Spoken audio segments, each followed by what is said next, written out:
Hola, un cordial saludo.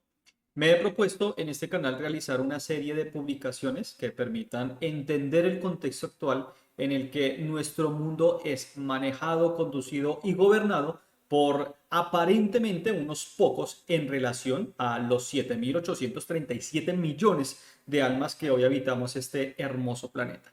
Es mi deseo aportar un poco de luz a las mentes viciadas por la tele y su paquete premium de adoctrinamiento e ingeniería social. Ese es el propósito de este canal, aportar un pequeño grano de arena al despertar de la conciencia de las almas capturadas en cuerpo de borrego.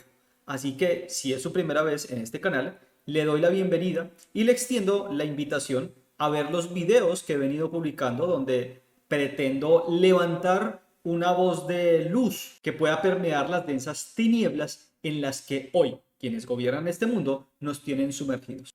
Y como el punto es entender por dónde es que va el agua al río y qué piedras lleva, pues es necesario darle una amplia mirada al nuevo protagonista que se levanta en el panorama mundial, la poderosa nación del dragón rojo, que en su inusual afán de dominio mundial anda comprando tierras por doquier, negociando al mejor postor, haciendo alianzas con el uno y con el otro, congraciándose con el que tiene mucho y dando una mano al que tiene poco. Y entre tanto, Carameleo, pues su poder se va expandiendo y su influencia haciéndose cada vez más rotunda y constante en todos los hemisferios del mundo.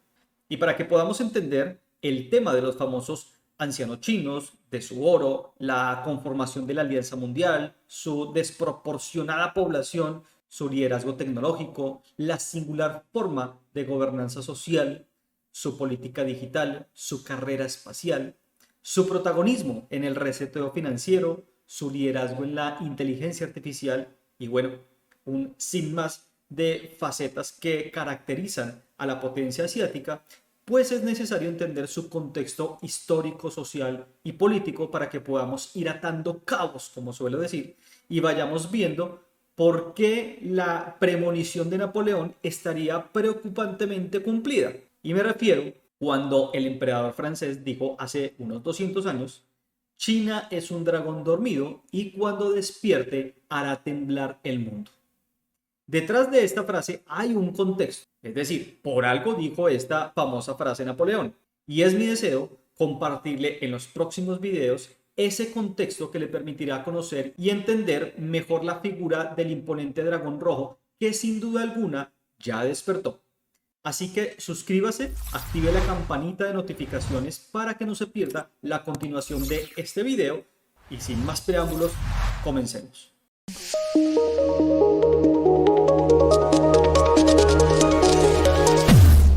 La civilización china nace en una antigüedad muy remota y sería en vano intentar descubrir sus inicios. No existe rastro de su infancia como pueblo. Es un rasgo muy peculiar de este país y resulta extraño, más cuando estamos acostumbrados a encontrar en la historia de las naciones un punto de partida perfectamente definido, ya sea por documentos históricos, tradiciones o incluso monumentos que nos permiten seguir casi que paso a paso el avance de su evolución como pueblo. Pero no sucede así con los chinos. En la escritura hebrea se le conoce a China con el nombre de Sin. En castellano esto traduce pecado. Y es posiblemente mencionado en Isaías 49:12, donde dice, estos vendrán de lejos y estos de la tierra de los Sinim. Las dinastías de los emperadores chinos se consideran la primera sucesión sólida y regulada de gobernantes en la antigüedad. Sin embargo, las primeras dinastías no fueron uniformes. Tampoco hubo emperadores o reyes que gobernasen sobre la totalidad de los pueblos chinos. Con total probabilidad, las dinastías posteriores, Xia, Shang y Zhou, existían inicialmente como diferentes grupos de tribus junto a la otra. Dependiendo de la cronología, esto tuvo lugar alrededor del año 2000 antes del Mesías. Es de gran importancia histórica que el taoísmo surgiera durante este periodo, una forma de filosofía y cosmovisión esencialmente china que todavía es influyente en la sociedad de hoy y que dio forma al país en gran medida. Además del taoísmo, es en esta cuna roja donde también nace la figura de Confucio. Muy buenas noches, Confucio. Fue uno de los que inventó la confusión. Y no es como lo dice la reina. El confucianismo se levantó, fue como una fuerte rama filosófica que pregonaba la humanidad y la bondad como esencia de vida. Y junto al budismo y al taoísmo forjarían la corriente filosófica y religiosa de la nación aún hasta nuestros días. El periodo de finales de la dinastía Zhou presenció cambios sociales y políticos revolucionarios. Una verdadera explosión demográfica fusionó diferentes reinos entre sí y las relaciones entre ellos se hicieron más estrechas. Esto fue de gran importancia porque el país no estaba unificado al principio. Se transmitieron 170 reinos diferentes desde la época de la dinastía Zhou. Sin embargo, en ese momento ya existía cierto tipo de identificación integral. Los ciudadanos de los respectivos reinos ya se sentían como una especie de pueblo. Esta cosmovisión contrastaba con los reinos menores como los que, por ejemplo, se encontraban en plena Edad Media en Europa. A través de los lazos familiares, los conflictos armados y las relaciones comerciales, los reinos individuales continuaron fusionándose. Además, se podrían identificar una tendencia de modernización. La edad de bronce había terminado hace mucho y las herramientas y armas de hierro ya estaban en uso.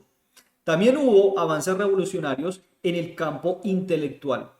En los últimos años de la dinastía Zhou, hubo un número considerable de filósofos. Este periodo de cambio se remonta más o menos al año 200 antes del Mesías. Los gobernantes de la dinastía Zhou se vieron expuestos a una creciente pérdida de poder debido a una mayor centralización de los reinos anteriormente individuales. En última instancia, la caída de la dinastía Zhou no pudo detenerse y la era imperial china, probablemente la época más importante en la formación de la autoimagen china, comenzó. Para el siglo I de la historia se rompería en dos y se daría inicio a la conocida era imperial, la cual duró casi 2000 años. Extremadamente larga y perdurable en el tiempo. Sin embargo, este periodo no estuvo marcado por la paz y la prosperidad continua. Las disputas políticas internas y los ataques permanentes de los pueblos nómadas golpearon masivamente el imperio.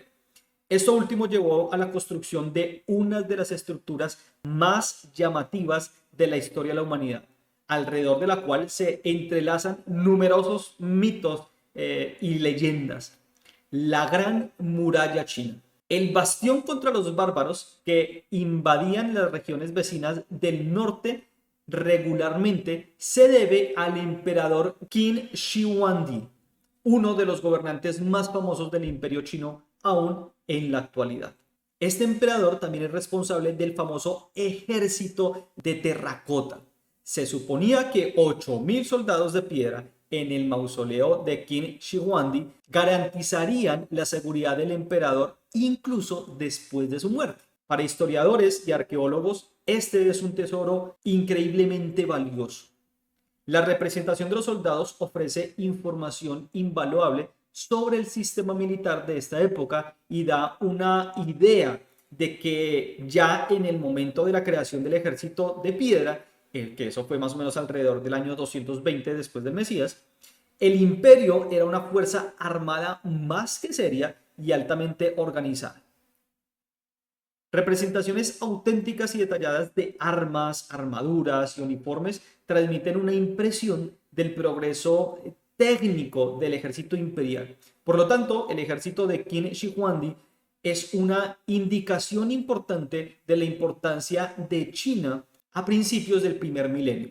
Un ejército organizado de manera similar puede, en el mejor de los casos, compararse con las legiones del Imperio Romano, cuya estricta organización en Europa se perdió a lo largo de los primeros siglos del segundo milenio.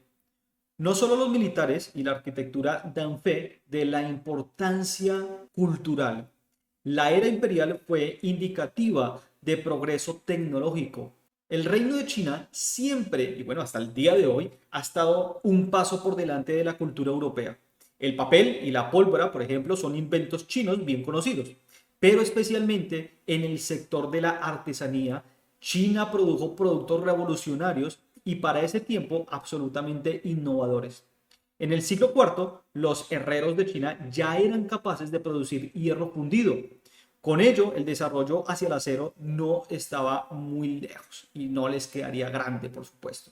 Ya en el siglo VI, por ejemplo, la gente en el lejano oriente conocía el arte del endurecimiento del hierro, que hasta el día de hoy tiene una posición especial en la construcción y la industria de edificios. Pero la producción de acero fue también una de las innovaciones chinas que hubo que redescubrir en Europa. En este caso, tardaron tan solo unos 1350 años hasta que un grupo de expertos alemanes y franceses, junto al inventor Werner, reclamaron el proceso para sí mismos. El Imperio Lejano Oriente conoció de antemano los beneficios del nuevo proceso. Según fuentes escritas, alrededor del año 1100 se produjeron en China alrededor de 150.000 toneladas de hierro y acero. Al comienzo de la industrialización en el siglo XVIII, las naciones europeas no lograron ni siquiera tal cosa. Por otra parte, está la impresión de libros, que es otro ejemplo del conocimiento olvidado de China.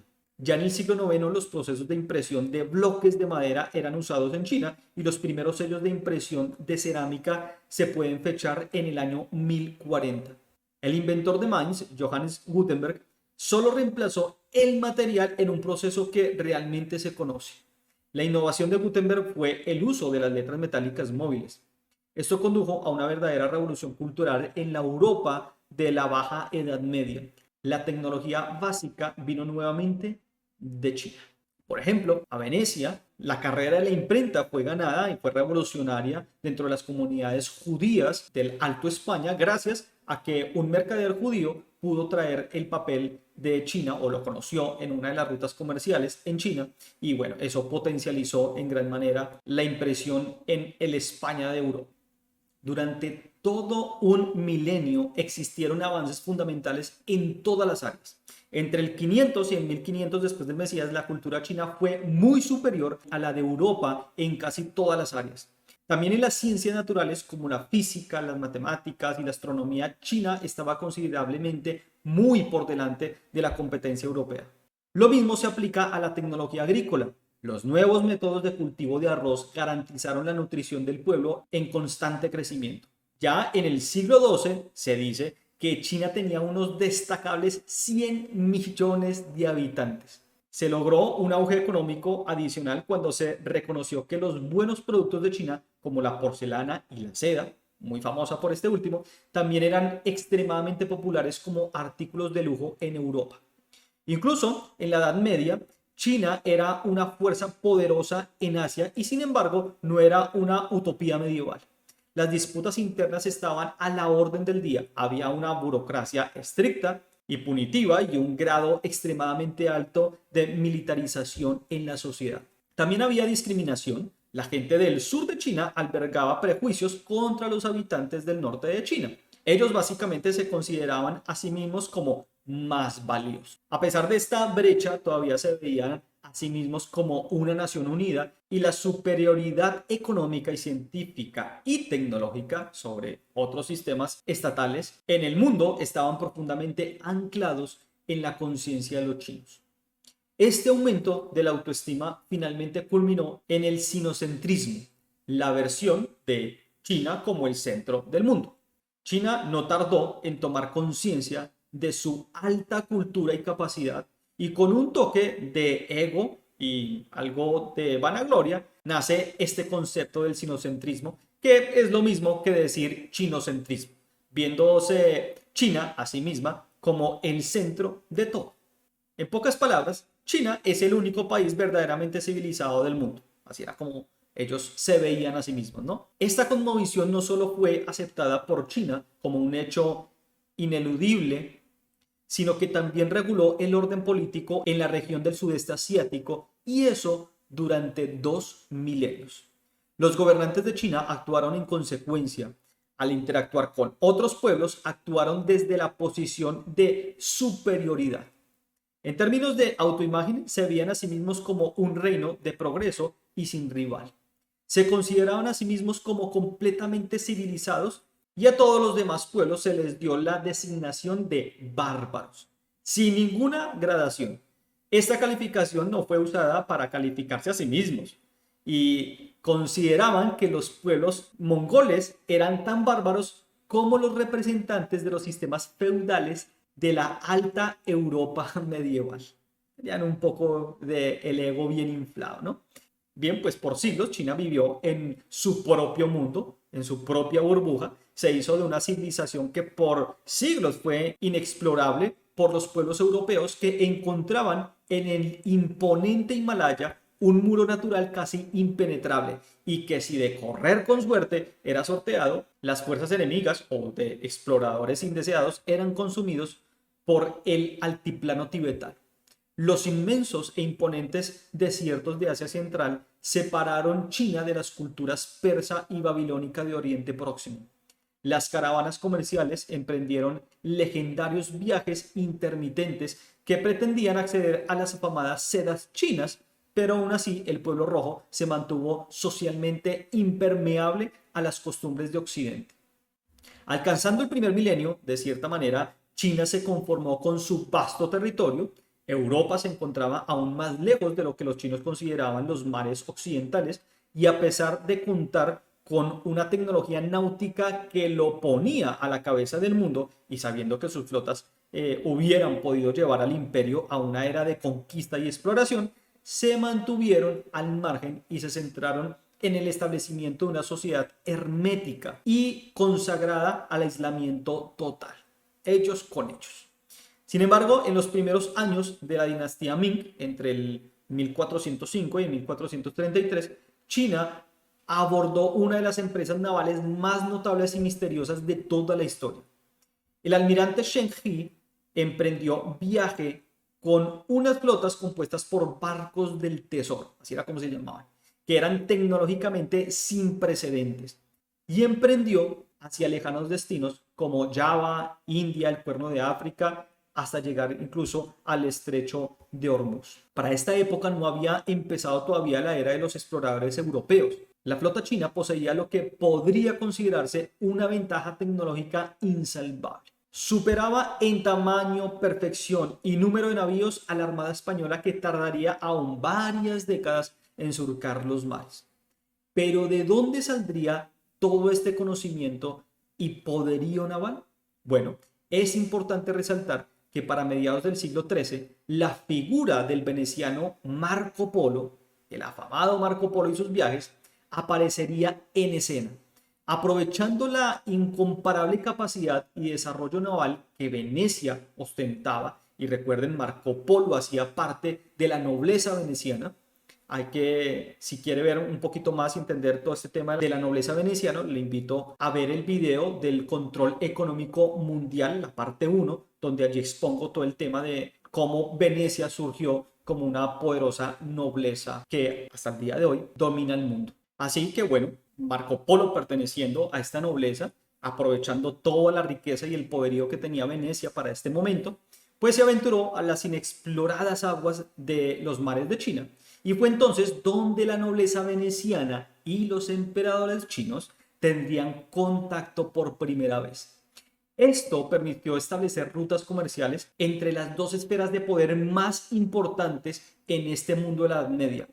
Fue tal la simpatía que alcanzó Marco Polo que permaneció 23 años al servicio de Kublai Khan, emperador de China, y fue designado por él mismo, por el emperador, como gobernador durante 3 años de la ciudad china de Jiangsu, para finalmente regresar a Venecia en el 1295.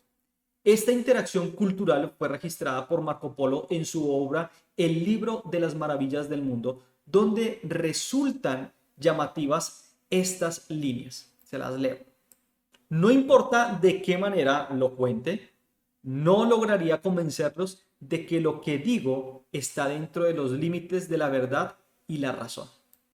Su larga estancia en China abrió un estrecho vínculo comercial no solo con Europa, sino con las familias de la nobleza veneciana que utilizarían la ruta de la seda como el corredor comercial y la magnificarían en gran manera hasta llevarla al punto de lo que llegó a ser, la importancia que llegó a tener esta famosa ruta de la seda en todo el mundo. Bueno, en el siguiente video seguiremos ahondando en la historia china y veremos un poco más en detalle la importancia de esta ruta de la seda que hoy en día se ha propuesto como el proyecto más ambicioso e importante por parte del Dragón Rojo dentro de su agenda de gobernanza global. Así que suscríbase, dele me gusta a este video si le parece que lo amerita y esté muy pendiente de la siguiente entrega. Nos vemos.